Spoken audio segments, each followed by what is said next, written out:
Tapi justru Yesus punya perkataan seperti itu. Tapi Yesus katakan apa? Di hadapan Tuhan tidak ada yang mustahil. Jawabannya Lukas 19 cerita Sakeus. Di mana apa? Orang kaya ternyata bisa juga bertobat.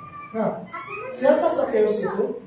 Di situ dikatakan ayat 2, kepala pemungut cukai dan ia seorang yang kaya.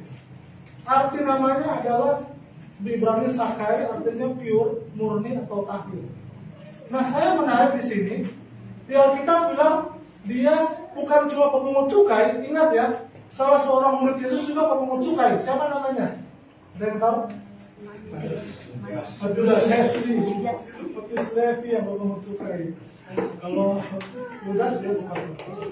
Tapi dia bangkit ikut Yesus.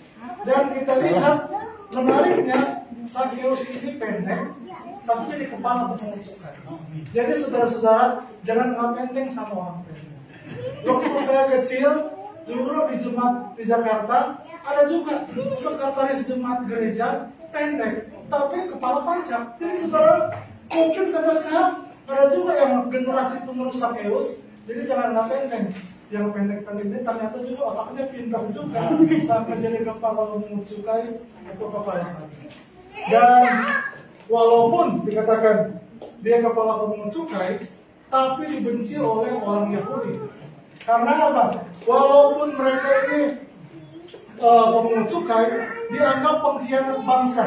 Karena mereka sejajarkan mereka ini kerjasama dengan Roma, tapi pungut standar lebih tinggi buat keuntungan mereka. Jadi walaupun mereka itu orang kaya ditakuti, tapi juga mereka dihina. Next. Jadi sementara Sakeus memiliki kekayaan, kedudukan, kekuasaan, tapi ia tahu ada sesuatu yang hilang dalam hidupnya. Ternyata dia punya kekayaan, politik, hubungan sosial membuatnya kosong. Sebenarnya Sakeus sudah dengar-dengar tentang Yesus. Dia dapat laporan dari orang-orang yang bekerja, yang mengumpulkan pajak, dan dia tidak puas dengan yang dia miliki. Dia dengar ada Yesus, tapi belum pernah dia bertemu dengan Yesus.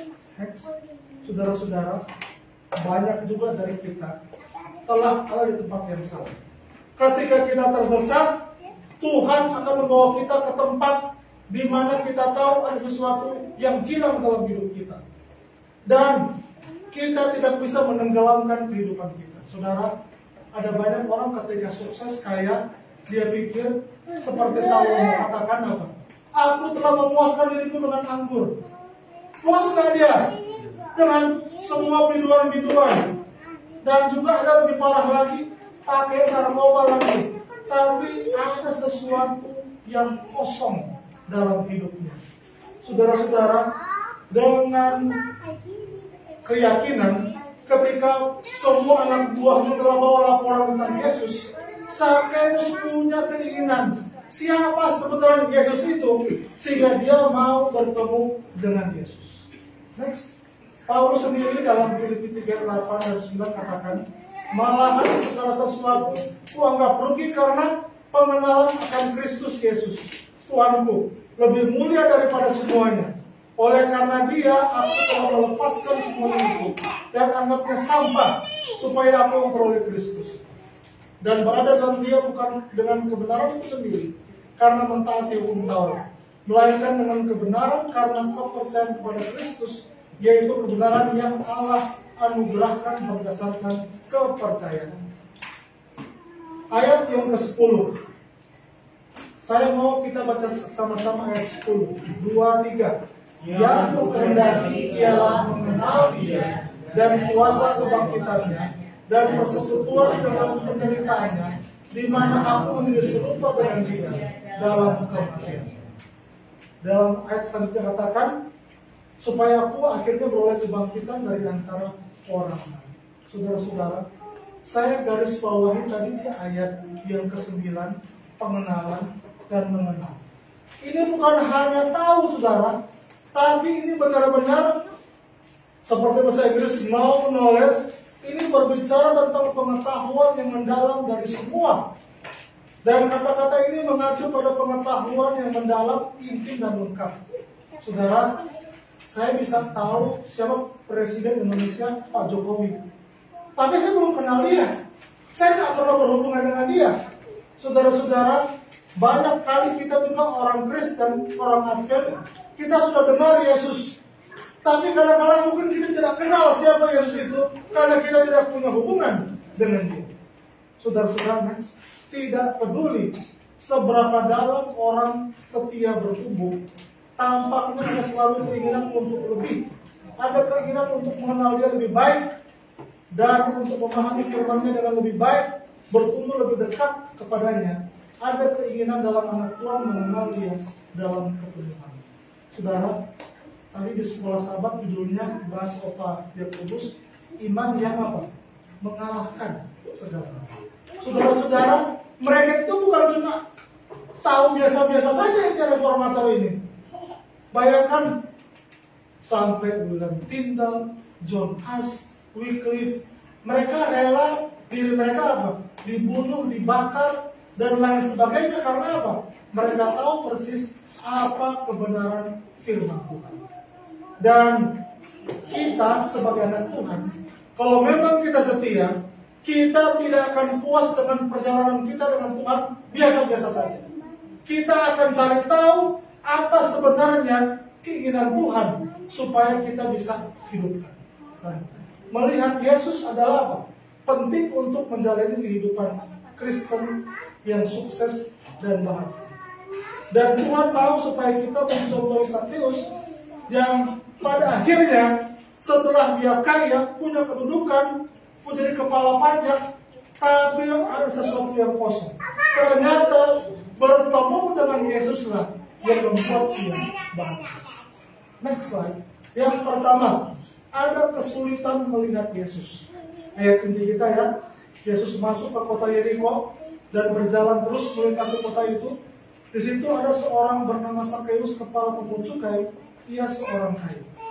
Jadi kita lihat kalau di peta itu, Yeriko itu sebenarnya pada zaman dulu diasingkan bagi imam-imam.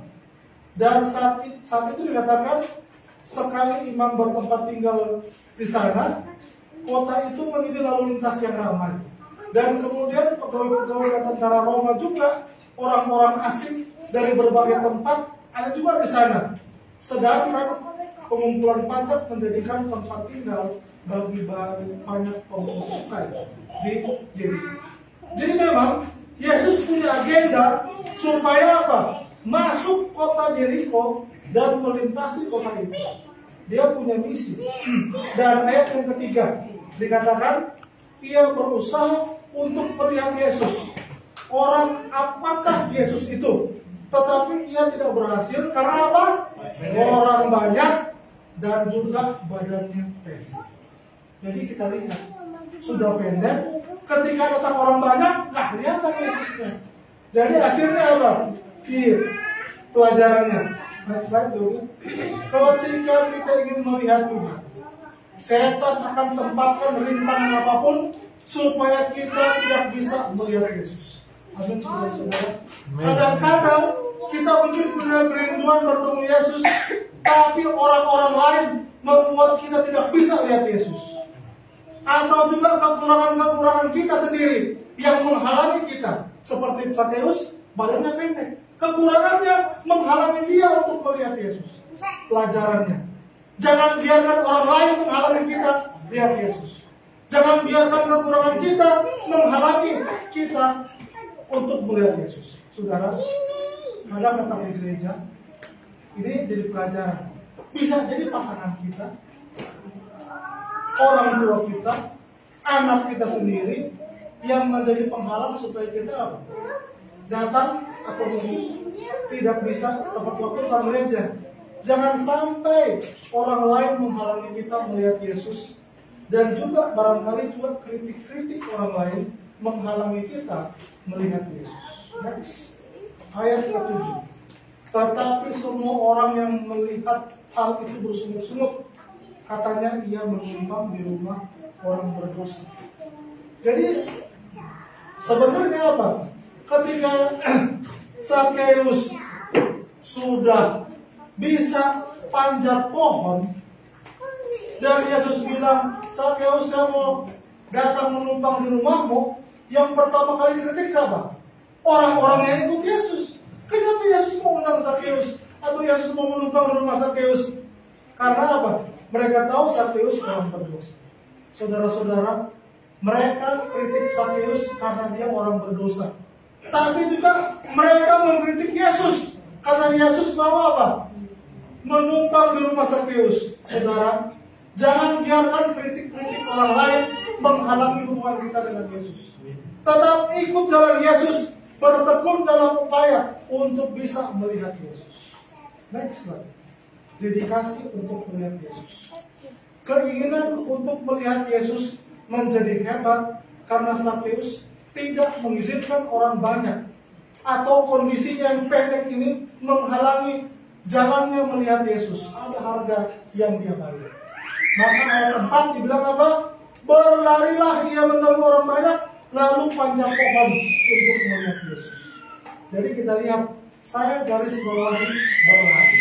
Saudara, kalau ada orang-orang yang menghalangi kita ikut Yesus, lari dari orang itu.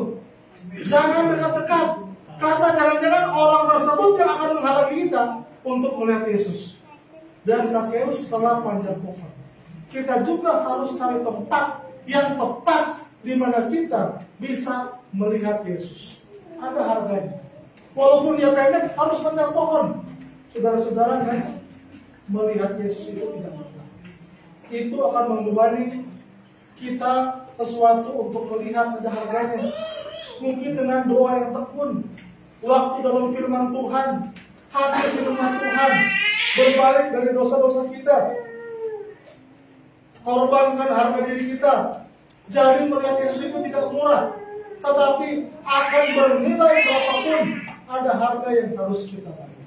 Saudara, berapa harga yang telah kita bayar untuk melihat Yesus? Ketika kita belajar tentang Sakeus, ternyata kekayaannya, jabatannya, dia punya kehebatan menjadi kepala pungut cukai, tidak membuatnya tenang. Tetapi justru pertemuannya dengan Yesus yang akan mengubah hidupnya selamanya. Next. Sakeus berlari, dia menjauhkan diri dari keramaian. Dia menjauhkan diri dari orang-orang yang menghalangi dia. Saudara-saudara, pelajarannya melihat Yesus. Kita mungkin harus mengasingkan diri kita dari orang-orang yang akan menghentikan kita untuk melihat Yesus. Tidak ada seorang pun di dunia ini yang lebih berharga ataupun kemampuan kita ketika kita akhirnya bertemu dengan Yesus. Saudara, mungkin ada kritik-kritik yang menghalangi kita, tapi jangan hentikan langkah kita, usaha kita untuk bertemu dengan Yesus. Dan yang terakhir, senangnya melihat Yesus. Saudara, melihat Yesus ini bukan tanpa rasa sakit. Jadi, coba bayangkan ini kepala pajak mau panjat pohon. Emang dia biasa panjat pohon, tapi dia berusaha. Mungkin sakit. Dia kan bukan orang muda lagi. Dan kita lihat ada harga yang bernilai dari rasa sakit ini yang ditimbulkan. Saudara-saudara, melihat Yesus telah merubah hidup Sakeus. Amin, saudara-saudara. Dan saya jamin ketika kita bertemu dengan secara pribadi dengan Yesus, hidup kita pun akan berubah. Next, ayat yang kelima. Ketika Yesus sampai ke tempat itu, ia melihat ke atas dan berkata, Sakeus, segeralah turun, sebab hari ini aku harus menumpang di rumahmu. Saudara-saudara, kata-kata inilah pertemuan pribadi yang telah mengubah hidup Sakeus lagi. Saya mau tanya, apakah rombongan yang ikut Yesus tidak melihat ke atas? Mereka semua nggak lihat, tapi Yesus tahu Sakeus ada di atas pohon, dan dia punya agenda, dia mau tobatkan Sakeus. Dan ketika dia dengan pribadi panggil Sakeus, turun. Hari ini aku harus menumpang di rumahmu. Sakeus turun. Bayangkan, Sakeus rindu mau bertemu dengan Yesus, tapi sekarang Yesus kenal dia secara pribadi. Dia panggil namanya, Sakeus turun. Bayangkan, Bukan main dia punya hati bergetar. Belum pernah bertemu, dia ingin bertemu. Tapi sekarang Yesus panggil namanya. Saudara, kalau kita berusaha bertemu Yesus, Yesus tahu. Yesus akan sebutkan, dan itulah yang akan mengubah kita. Saudara-saudara, Tuhan akan bicara kepada kita ketika kita mau sediakan waktu bersama Dia. Secara terasing, menjauh dari orang banyak. Saudara, ada banyak orang yang diubahkan karena mereka bertemu secara pribadi dengan Yesus. Ayat ke-8. Tetapi Sakeus berdiri dan berkata kepada Tuhan. Ini Yesus nggak khotbah apa-apa, cuma bilang, Sakeus turun, aku mau menumpang. Sakeus bilang apa? Tuhan, setengah dari milikku akan kuberikan kepada orang miskin.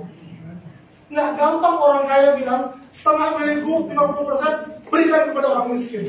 Padahal di pasal 18 Lukas, ketika orang muda kaya, Yesus bilang apa? Jualah hartamu, berikan kepada orang miskin. Dia mau nggak? Dia nggak mau. Lebih bagus dia tahan hartanya daripada ikut Yesus. Tapi sekarang Sakeus yang bersaksi, setengah dari milikku memberikan kepada orang miskin. Dan sekiranya ada sesuatu yang kuperas dari seseorang, akan kukembalikan 4 kali. Saudara-saudara, inilah pertobatan Sakeus. Saudara-saudara, pertemuan Musa di semak belukar yang menyala dengan Tuhan, itulah yang mengubah dia. Memberikan energi luar biasa di umur 80 tahun. Pokoknya kurus umur berapa sekarang? 85. 80 tahun Musa masih boleh berjalan, 40 tahun lagi memimpin bangsa Israel keluar dari Mesir. Karena pertemuannya dengan Tuhan, dengan di semak belukar yang menyala tapi tidak pernah. Jadi kalau kudus masih ada 35 tahun lagi supaya terus bersemangat dalam pelayanan.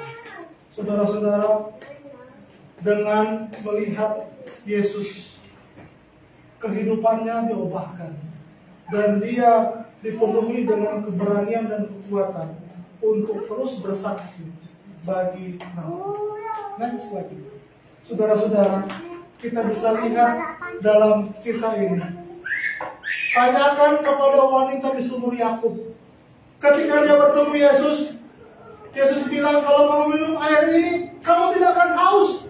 Dia bilang apa? Berikan air itu supaya tidak kamu usah datang lagi ke sumur ini. Yesus bilang apa? Panggil dulu suamimu, baru saya kasih ini air. Dia bilang apa? Saya tidak bersuami. Yesus bilang, tepat, memang tidak punya suami. Karena sudah berapa? Sudah 5, dan yang sama-sama kamu bukan suamimu. Tepat katamu. Dan dia percaya Yesuslah Mesias yang ditunggu. Hari itu dia menjadi apa? Misionaris. Dia bertemu Yesus, tidak malu-malu lagi, harus datang di air siang. Dia kembali ke kampungnya dan dia ceritakan, aku bertemu dengan Mesias. Tanyakan kepada orang kerasukan di Gadara. Ketika dia semua murid-murid Yesus lari ketakutan, dia bertemu Yesus dan Yesus usir ribuan setan dari tubuhnya. Dan dialah menjadi penginjil Dekapolis. Tanyakan kepada perempuan yang sakit pendarahan 12 tahun. Sudah semua hartanya habis berobat, tapi dia percaya kalau saya pegang saja jubah Yesus, saya akan sembuh. Pertemuannya mengubah hidupnya. Ketika Yesus katakan, siapa yang sentuh aku? Murid-murid bilang apa? Orang banyak sentuh Yesus. Yesus bilang, karena ada tenaga yang keluar. Dan perempuan itu mengaku, saya yang telah menyentuh dan saya sembuh. Kalau kita mau teruskan, orang buta di Ka'bah, orang kusta, orang yang lumpuh di kolam Bethesda, Saulus yang menjadi Paulus, dan juga Petrus yang menyangkal Yesus. Tapi ketika bertemu dengan Yesus, hidup mereka diubahkan selalu. Amin, saudara-saudara. Kita percaya hanya dengan pertemuan pribadi dengan Yesus yang sanggup mengubah hidup kita. Ayat yang terakhir, ayat 9 dan 10. Kata Yesus kepadanya, hari ini telah terjadi keselamatan pada rumah ini, karena orang ini pun anak Abraham. Sebab anak manusia datang untuk mencari dan menyelamatkan yang hilang. Melihat Yesus telah menyelamatkan Sakeus dari dosa-dosanya, pertemuannya dengan Yesus membuat hidupnya berubah dan dia menjadi orang yang dikasihi. Saudara-saudara, jika next ya, Anda mengenal Tuhan, ada beberapa tempat yang Tuhan telah siapkan bagi Anda. Ada beberapa tempat pertemuan yang Dia rancang khusus buat Anda. Akan ada beberapa perjumpaan ilahi di mana Dia memungkinkan Anda melihatnya, mengalami kasih karunia dan kuasanya. Akan ada saat-saat gangguan ilahi ketika Dia muncul dalam jiwa Anda. Mungkin kita akan memuji Tuhan seperti Daud, tapi ingat, bisa juga Tuhan buat kita merendahkan diri kita seperti yang dialami oleh Ayub. Saudara-saudara, namun Tuhan tidak akan membiarkan kita jatuh. Ketika kita berusaha mau melihat Yesus dalam semua pergumulan kita, Tuhan akan memberikan terang yang luar biasa, yang seperti menobatkan Sakeus, kita pun akan diubah. Kesimpulan, saudara-saudara, dalam Kisah 7, kalau kita baca, Stefanus telah berkhotbah dan menyadarkan dosa-dosa bangsa Yahudi. Pemimpin-pemimpin bukannya bertobat, mereka malah marah dan menyerang Stefanus. Mereka seret Stefanus di luar kota dan melempari dia dengan batu sampai mati. Tapi saudara-saudara, yang saya mau katakan, next, bahwa ketika mereka sementara lempar batu kepada Stefanus, Stefanus katakan apa? Behold, I see the heaven open up and the Son of Man standing at the right hand of God. Lihat, saya melihat langit terbuka dan anak manusia berdiri di sebelah kanan. Dan ketika mereka sementara melempari dengan batu, Stefanus berseru kepada Tuhan dan berkata, Tuhan, terimalah roh. Saudara-saudara, di tengah ujian yang paling berat di mana mereka melontari dengan batu, pertemuannya dengan Yesus meyakinkan dia bahwa Tuhan menyambutnya dalam keadaan semua. Langit terbuka, anak manusia berdiri di sebelah kanan Allah, dan dia berseru, Tuhan Yesus, terimalah roh. Saudara-saudara, tidak ada masalah yang terberat yang akan kita lewati ketika kita mau sediakan waktu melihat Yesus. Yesus akan berikan kekuatan, Yesus akan berikan kemenangan, dan biarlah pertobatan Sakeus menjadi pertobatan kita. Saya boleh